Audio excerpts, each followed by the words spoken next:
070 Shake with a third full-length album in Petrichor. I've heard a lot about her over the years. I've heard her in massive pop bangers with Kanye West and Ray, etc. But Tim, what were your initial thoughts on this new project? So I'd listened to a couple of her previous projects, and this to me sounds like it's a culmination of all the sounds that she's previously come out with, and she's kind of honed in on her style, and she's created this little project that I would say is somewhat of a work of art. There's some amazing lyricism throughout. She's using a lot of traditional instruments to really give emphasis, but let's jump straight into it with the first track, which is Sin. What did you think? I thought this was a very good introduction to the album, and it started off with something that I think is a theme throughout, and that is amazing production. There was lots of different instruments, lots of layers to this song, and it really made me take note and go, oh, this could be something really special. What did you think? Yeah, there was this piano throughout it that was being used as the accent marks for the track, and I thought that was really interesting and a cool way to use a piano that I've not really heard too much before.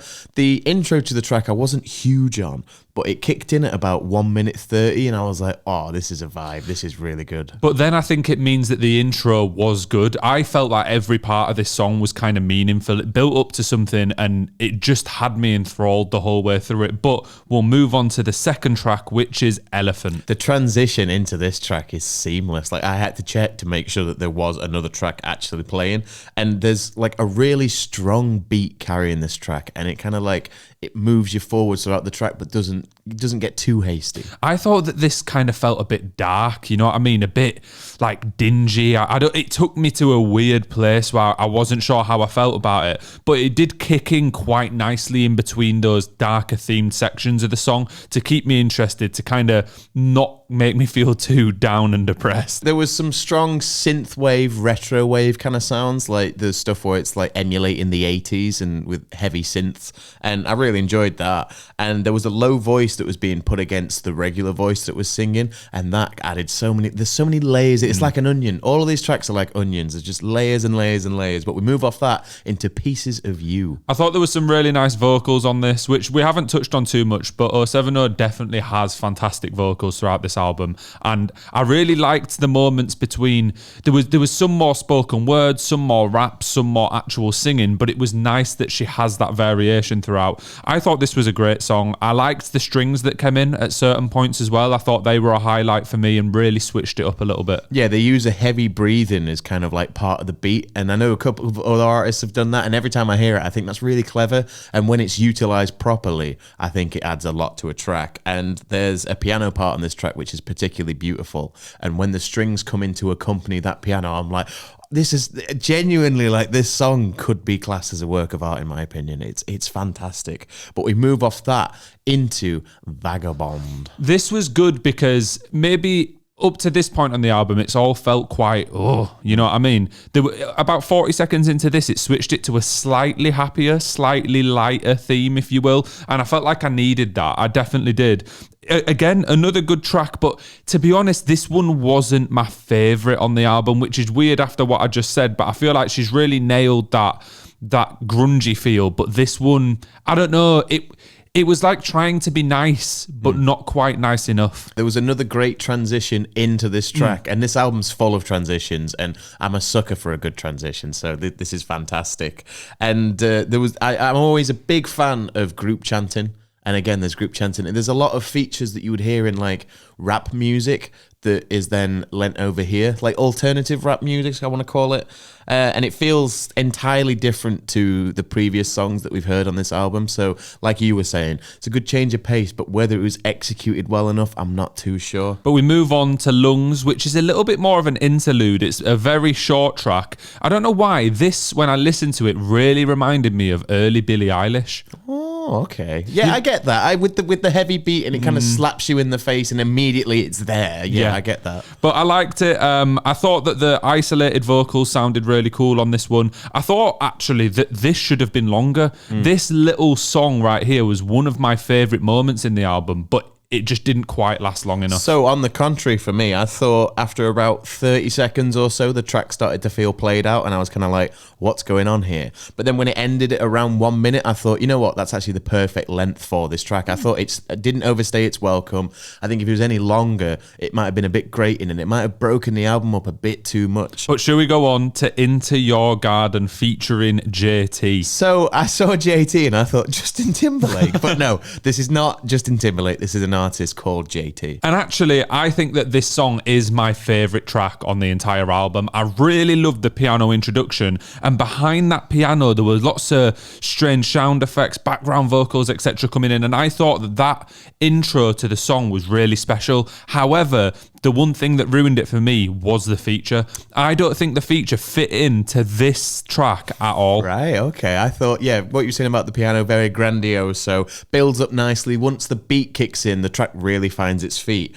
And I think JT's feature was unexpected, but I thought it worked really well with the track. I thought it added an extra dynamic to it, something we'd not heard on the album so far, a little bit of a verse, and I liked it, I did like it. It just felt a bit too raw for me. Right. I don't know why. I was really enjoying the track, and it kind of got me on that ethereal, spacey, chill vibe. Peaceful, and yeah. then JT coming in, just absolute. I was like, what is happening? Like, why have you done this to me? But the track as a whole, I would still say is one of, if not my favourites on the album. But should we move on to Battlefield? The instrumental on this track, it's common trope throughout this album. It's fantastic. It's very upbeat and it contrasts against the vocals really well, with the track being so upbeat and the vocals being a bit dingy and slow. But I felt like it could kind of do with a rapper verse somewhere, because I kind of got that from the previous track, and then listening to this one I was like, this would be a beat where I could hear somebody come in and deliver maybe like 16 bars and it would add so much to it. Yeah, I think on this though, Seveno's kind of more going for like a spoken word vibe. It's not singing anymore, but it's not quite like spitting bars straight up. I think that's why I was expecting the verse, because it's, she's changed the style up. So I do agree with you though. I think that the instrumental on this was very good, although at the same time I thought it was more of a guitar style, but it was pretty much just the same guitar notes the whole way through, which is fine. But I got a little bit bored by the end of this track. I was like, all right, I was done with it by the time it was done. And we move off that into Winterbaby / New Jersey Blues. This was strange. It felt like something you'd hear in Insidious, the kind of Winterbaby, like weird singing. I liked it, but to be honest, I liked it more in the first 15 seconds from the thought of what it could have been as opposed to what it actually became, if that makes sense. I think with the sound that this song had and the way it switched in the middle, it could have been better. And I was a bit disappointed at the end. There was an interesting style choice throughout, I'll give you that. It was very unique, is the word I'll use, to be kind. But there was a switch up in the middle, like you were saying, into the second track, or whatever you'd want to call it, the second half. And there was a slight BPM increase, just very, very slight. But it kind of like raced you towards it. And then all of a sudden, bang, here's the next track. And I really enjoyed that. I thought it was good. It felt very 60s, 70s inspired almost. It felt like there was a lot of like old rock and roll, I want to call it, kind of influence on this track. But we move off that into Songs to the Siren, featuring Courtney Love. Really strange combination. But I thought that this song was just okay. It felt like more of an album track to me. And after the number of layers and dimensions to previous tracks on the album, I thought that this was lacking in that a little bit. It's not a bad song, but I thought this felt like more of just here you go. Yeah, I've never really been a fan of Courtney Love, I can't lie. And her voice on this track feels very abrasive. It kind of offends my ears slightly. It feels like it's too much for the track. And this track itself is kind of all over the place, and I get that's the vibe they're going for, but I felt like by around 2 minutes in, it had reached its resolution, and anything after that, I was like, it doesn't need to continue, and it does overstay its welcome, unlike previous tracks. And we move on to What's Wrong With Me, and this is the start of a very strange and unique run on the album for me, where obviously there's been darker themes and darker thoughts throughout this, but I think this next couple of songs really switch up the vibes. So this was a song around like mental health, doing drugs, kind of questioning yourself, like what is actually wrong with me. And I liked it, and I really liked how it was delivered, but I couldn't help but think, Do I ever really want to listen to this again? Yeah, valid, very valid. Yeah, I thought the beat and the vocal intro were really cool, but this track again, I don't know why I keep saying this, but it felt like it needed a verse on it. And the one person I thought that could deliver that verse would be Young M.A. For some reason, in my head, I could hear her voice on this track, and I thought that would pop off. 070 Shake and Young M.A., you need to team up and do a track, because I think that would be insane. But I really enjoyed this one. And when the drums and guitar kick in around, I think it was about 3 minutes, I was really vibing with it. And there's a heavy thumping drum beat towards the end that's almost like a marching band. And yeah, I was all for it. See, I think this is one of those songs where I can appreciate that it's a great song, but I just know that I'm never really going to go re-listen to it that often. And we move on to Blood on Your Hands, which again is a song with a very deep topic around relationships, falling deeply in love, abusive relationships, and it was just it was a very unique listen. Yeah, I wasn't sold on this track initially. Around 1 minute 30, it kicks in properly, and that's when I went, oh, okay, which has been a theme throughout this album, because I'm not really a huge fan of the spacey, ethereal vibes of tracks. So when it finally reaches that climax point and goes, here's every beat that's going to be on this track, I start to really enjoy it then. But this almost felt euphoric to me, this track. It felt like it reached a point of, oh, this is great. Yeah, that's how I felt at a few points throughout this album. And again, I do think this is a good track. I'm just not sure, these last two, about their listenability going forward. Yeah. But they're very good tracks. They feel more like pieces of art as opposed to like a track that'd be on my playlist. But that's not a negative. Never Let Us Fade is up next. Yeah, featuring Cam, who I hadn't heard of before this. And it was a very spacey / airy instrumental intro. And the initial vocals and the instrumental, again, they harmonize so well. There's been a lot of thought put into how they can make the instrumental kind of, you know, work with the vocals and kind of emphasize them slightly, and it's definitely paid off. I thought this took a nice step back.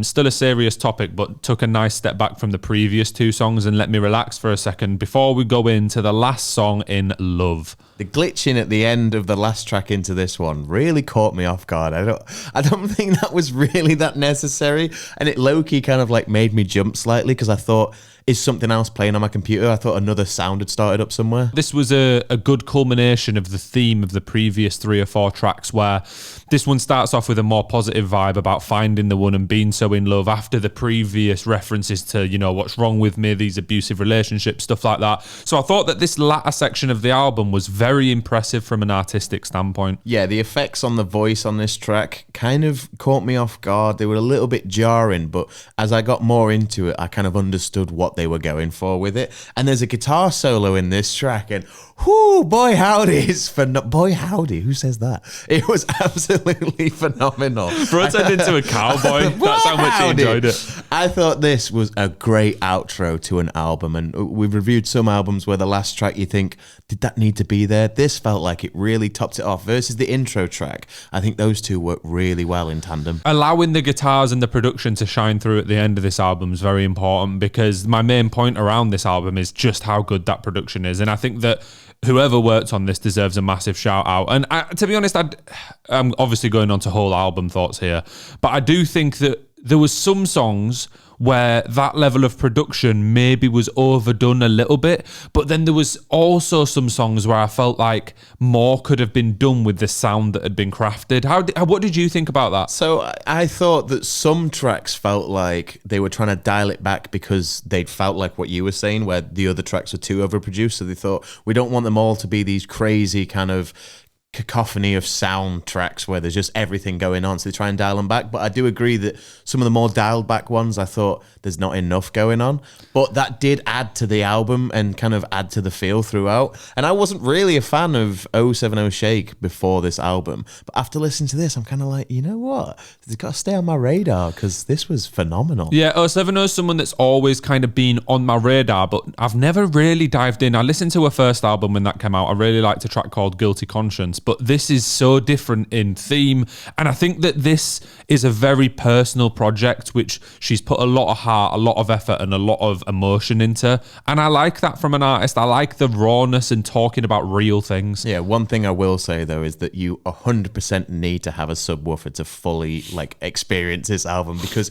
like we were saying with the production and the engineering, they've gone really really deep on all the different sounds and everything you can hear. And without that low-level subwoofer, some of the tracks kind of lose the feel that they were going for. So that's a necessity.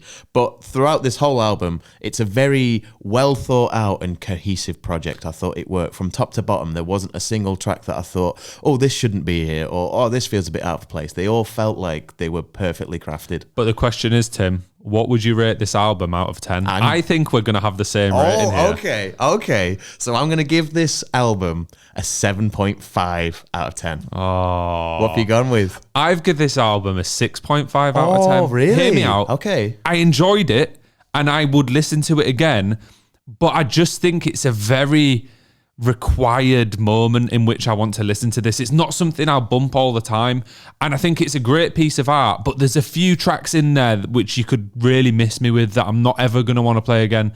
So yeah, I think a 6.5 though is very good. Like I enjoyed moments of it so much, but the replayability of it is just questionable for me. I'm not really going so much on the replayability. I'm just trying to think of it as a project as a whole. And I think out of a lot of the projects that we've listened to this year personally, this is definitely up there in the higher levels of quality, the higher levels of songwriting. Great project, cannot fault it. Well, what a review. What an album to listen to. I love doing these reviews because we discover albums like this that I otherwise probably would never have listened to. And if you enjoyed the review, please remember to hit like and subscribe. We do all sorts of album reviews. We do reviews of side projects for bands. We do everything. Just check them out. Go on our channel and we'll see you next time. Peace.